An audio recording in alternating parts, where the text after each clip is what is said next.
What's up, everybody? It is Luke Ballard with the Sideline Scoop, and I want to start today's video off by saying I appreciate all you guys who have been subscribers to the channel recently. I just broke about 100 subscribers, so I wanted to say I appreciate all you guys who have been taking your time to watch these videos.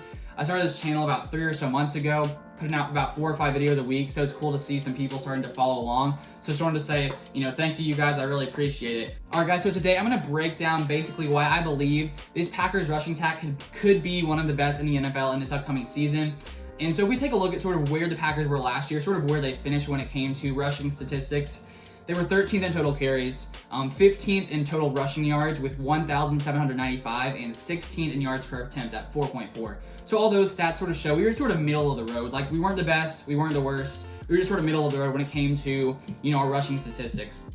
One area where the Packers rushing offense really struggled was when it came to short yardage situations. So if you look at the stat power success, which basically shows the percent of runs on 3rd or 4th down with 2 yards or less to go, the Packers only converted 54% of those, which ranked 27th in the NFL.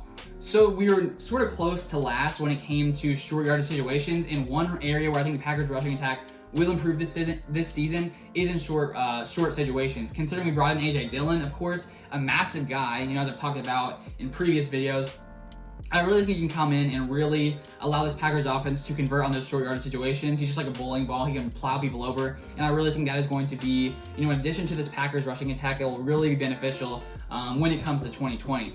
And then sort of overall, if we take a look at this offense in general, like last season, of course, we know Matt LaFleur was there, coming in, bringing the new offense in 2019. And now considering the Packers have an entire year under the belt, most of the offense was here last year. Coming into year 2, they sort of know what's going on. They know the system, they understand everything that's happening, and so now I really think there's going to be, a major step forward when it comes to year 2 on this offense. So first off, if we take a look at the offensive line, pretty much most people were there. There's a couple guys who weren't there last season, but a majority of the offensive line was here last year. So if we take a look at what Corey Linsley basically had to say recently in training camp, he said, "We all know the plays a lot better than we did last year. We all know what we're trying to accomplish on our plays, not just our assignments, but big picture wise. We can kind of anticipate the direction that we're going in games." So come on, it seems like this offense just knows what's going on. This offense is more experienced. This offense is better, more prepared than we were coming into last year in the first year of Matt LaFleur's system. And I think it makes complete sense. Maybe I'm wrong, but I think I'm right.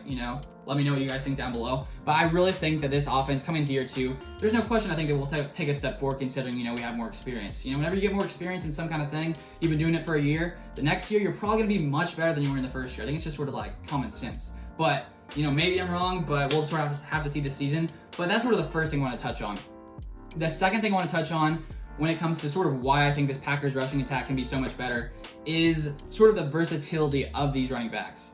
Considering we drafted Dillon, now of course we have Aaron Jones, who is, a beast, who can, catch the ball, who can run, who can sort of do it all as our lead back. And then of course we already have Jamaal Williams. And then now bringing in Dillon, we just have 3 very solid running backs. Of course, Aaron Jones will probably start it out, and then you can bring in Dillon on short yardage situations, bring him in on, probably all kinds of situations. But basically, we have so much depth at the running back position and guys who can be used in so many different ways that I think that this rushing attack will be hard to stop, considering we have guys who we can sub in to sort of fill that role.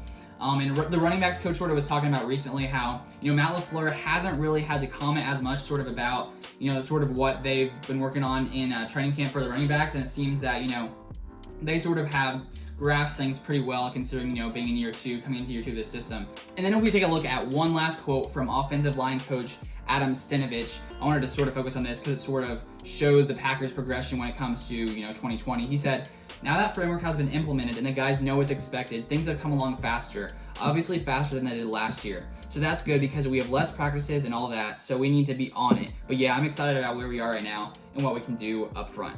This framework has been implemented, and now the Packers just have to, just sort of continue to improve on it.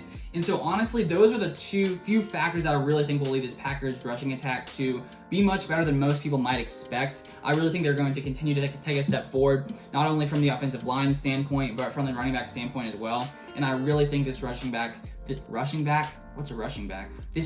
group will be stellar in 2020. All right, so that is basically what I wanted to break down in this video. One last thing, let me know your thoughts down below. When it comes to the Jamaal Williams, Dillon situation, I'm just curious what you guys think, like who you think will sort of take that second role. I think all 3 guys will be used, but I'm just curious because I know like I've seen people say, like, some people think Jamaal Williams will continue to be above AJ Dillon. Some people think AJ Dillon will come in and really just sort of remove Jamaal Williams, and maybe even Jamaal Williams won't be here next season. And so I'm curious to see sort of what the consensus is from Packers fans and like what you guys think about, you know, those two running backs. So let me know in the comments down below, and I'll chat with you guys down there as well. But hope you guys enjoyed this video. If you guys want to see some more Packers content, make sure you subscribe down below. And it would also be appreciated if you like this video. If you got some value from it, feel free to like it down below. It sort of pushes the video out to more people, so that would be very much appreciated. But that is going to be all for this video. Hope you guys have a great rest of your day, and I'll see you guys on the next one.